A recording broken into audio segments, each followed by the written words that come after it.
ಮಂಡ್ಯದಲ್ಲಿ ಜೆಡಿಎಸ್ಗೆ ಮತ್ತೊಂದು ಸ್ವಾಭಿಮಾನಿ ಶಾಕ್ ಅಂತೆ. ಜೆಡಿಎಸ್ ನಾಯಕರಿಂದಲೇ ಜೆಡಿಎಸ್ ವಿರುದ್ಧ ಅಸ್ತ್ರವನ್ನ ಪ್ರಯೋಗ ಮಾಡಲಾಗ್ತಾರೆ. ಅಂದು ಸುಮಲತಾ ಅಂಬರೀಶ್ ಅವರು ಸ್ವಾಭಿಮಾನದ ಹೆಸರಲ್ಲಿ ಎಲೆಕ್ಷನ್ ಗೆದ್ದಿದ್ರು. ಇಂದು ಎಂ ಶ್ರೀನಿವಾಸ್ ಅವರು ಸ್ವಾಭಿಮಾನದ ಹೆಸರಲ್ಲಿ ಕಣಕ್ಕಿಳಿತಾ ಇದ್ದಾರೆ. ಬಟ್ ಡಿಫರೆನ್ಸ್ ಇದೆ.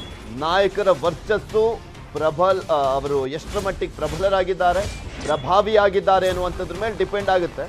ಎಂ ಶ್ರೀನಿವಾಸ್ ನೇತೃತ್ವದಲ್ಲಿ ಮೂವರು ಪಕ್ಷೇತರ ನಾಮಪತ್ರವನ್ನ ಸಲ್ಲಿಸಿದ್ದಾರೆ. ಸ್ವಾಭಿಮಾನದ ಹೆಸರಿನಲ್ಲಿ ನಾಮಪತ್ರವನ್ನ ಸಲ್ಲಿಸಿದ್ದಾರೆ ಮೂವರು ಕೂಡ. ಪಿಇಟಿ ಅಧ್ಯಕ್ಷ ವಿಜಯಾನಂದ, ಶ್ರೀನಿವಾಸ ಅಳಿಯ ಯೋಗೇಶ್ ಅವರು ಕೂಡ ನಾಮಪತ್ರವನ್ನ ಸಲ್ಲಿಸಿದ್ದಾರೆ. ಮಹಾಲಿಂಗೇಗೌಡರಿಂದಲೂ ಕೂಡ ಮಂಡ್ಯದಲ್ಲಿ ಪಕ್ಷೇತರರಾಗಿ ನಾಮಪತ್ರವನ್ನ ಸಲ್ಲಿಕೆ ಮಾಡಲಾಗಿದೆ.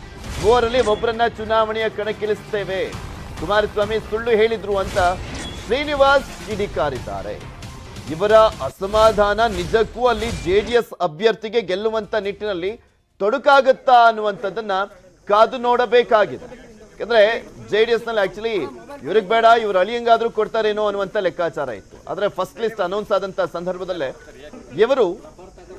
ಇವರ ಹೆಸರನ್ನ ಅನೌನ್ಸ್ ಮಾಡಲಾಗಿತ್ತು. ಜೆಡಿಎಸ್ ಮೊದಲ ಪಟ್ಟಿ ರಿಲೀಸ್ ಆಗಿತ್ತಲ್ಲ 93 ಜನರದ್ದು, ಅವಾಗ ಮಂಡ್ಯದಿಂದ ಶ್ರೀನಿವಾಸ್ ಅವರ ಹೆಸರನ್ನ ಕೂಡ ಅನೌನ್ಸ್ ಮಾಡಲಾಗಿತ್ತು. ಆದ್ರೆ ಕೊನೆ ಕ್ಷಣದಲ್ಲಿ ಕುಮಾರಸ್ವಾಮಿ ಅವರೇ ಏನೋ ನಿಂತ್ಕೊಳ್ತಾರೆ ಅನ್ನುವಂತ ಲೆಕ್ಕಾಚಾರದ ಮಾತುಗಳು ಬಂತು. ಆಮೇಲೆ ನಿನ್ನೆ ರಾಮಚಂದ್ರ ಗೌಡರ ಹೆಸರು ಕೇಳಿ ಬಂತು. ಅವರಿಗೆ ಬಿ ಫಾರ್ಮ್ ಕೊಡಲಾಯಿತು. ಅವರಿಗೆ ಆಲ್ರೆಡಿ ನಾಮಿನೇಷನ್ ಅನ್ನು ಕೂಡ ಸಲ್ಲಿಸಿದ್ದಾರೆ. ಡಿಪೆಂಡೆಂಟ್ ಆಗಿ ಸಲ್ಲಿಸಿದ್ದೀನಿ, ಬಂಡಾಯ ಅಂತೇನಿಲ್ಲ.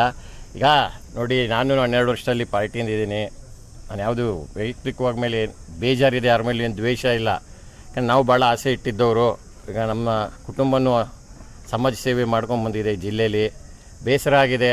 ನಾವು 3 ಜನ ಹಾಕಿದ್ದೀವಿ. 3 ಜನ ಒಮ್ಮತ ನಮ್ಮ ಶ್ರೀಯುತ ನನ್ನ ರಾಜಕೀಯ ಗುರುಗಳು, ನನ್ನ ನಾಯಕರಾದಂಥ ಶ್ರೀನಿವಾಸ್ ಅವ್ರ ನೇತೃತ್ವದಲ್ಲಿ ಮುಂದೆ ಚುನಾವಣೆ ನಡೆಯುತ್ತೆ.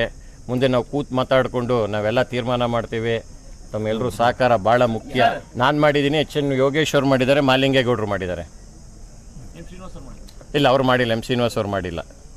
ಅವ್ರ ನೇತೃತ್ವ ಅಂತ ಹೇಳಿದ್ವಲ್ಲ, ಅವ್ರ ನೇತೃತ್ವದಲ್ಲಿ ಮುಂದಿನ ದಿವಸ ಏನು ಯಾವ ಥರ ಮಾಡಬೇಕು ಅಂತ ಕೂತು ಮಾತಾಡ್ತೀವಿ. ಇಂಡಿಪೆಂಡೆಂಟ್ ಆಗಿ